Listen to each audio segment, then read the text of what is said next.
ఎండాకాలం వచ్చిందంటే మనకు మామిడికాయలు చాలా ఎక్కువగా దొరుకుతుంటాయి కదా.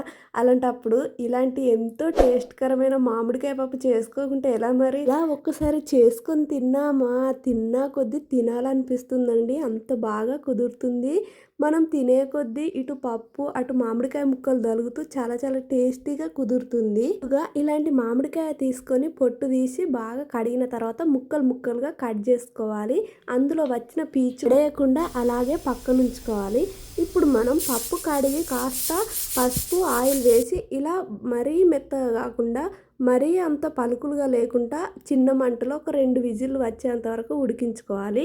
ఈ పప్పు కూడా పక్కన పెట్టుకున్న తర్వాత ఇప్పుడు స్టవ్ పైన ఒక గిన్నె ఉంచి కాస్త ఆయిల్ వేడైన తర్వాత అందులోనే పోపు దినుసులు, వెల్లిపాయలు, పాకు, పచ్చిమిరపకాయలు ఉంటే ఎండుమిరపకాయలు కూడా వేసుకొని ఇలా కాస్త పసుపు వేసి మామిడికాయ ముక్కలు వేసి కాస్త సాల్ట్ కూడా వేసి కలిపి క్యాప్ పెట్టేసుకోవాలి. చిన్న మంటలో ఒక 5 నిమిషాల వరకు అస్సలు కదిలించకుండా అలాగే వదిలేయాలండి. ఇప్పుడు క్యాప్ తీసి చూస్తే చూడండి ముక్క బాగా ఉడికిపోతుంది. మరీ అంత మెత్తగా లేకుండా బాగా ఉడికిన తర్వాత ఇప్పుడు మనకు టేస్ట్‌కి ఏర్పడా ఉప్పు, కారం వేసి మరొక్కసారి కలుపుకోవాలి.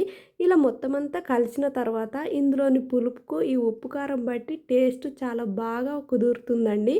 ఇదంతా ఉడికి ఆయిల్ పైకి తేలేటప్పుడు మనం ఉడికించి పక్కనుంచుకున్న పప్పు కూడా వేసుకోవాలి. పప్పు మరీ గట్టిగా లేకుండా లూజ్‌గా ఉండేట్లు అందులోనే కాస్త వాటర్ వేసి మొత్తం అంతా కలిపి ఈ మామిడికాయ ముక్కల్లో వేసిన తర్వాత చూడండి ఎంత బాగా కలిసిపోయాయో. ఇలా మరొక 2 నిమిషాలు ఉడికిన తర్వాత చివరిలో కాస్త కొత్తిమీర, ధనియాల పౌడర్ వేసుకొని స్టవ్ ఆఫ్ చేసుకుంటే సరిపోతుందండి. ఎంతో టేస్ట్‌కరమైన మామిడికాయ పప్పు చాలా చాలా టేస్టీగా కుదురుతుంది.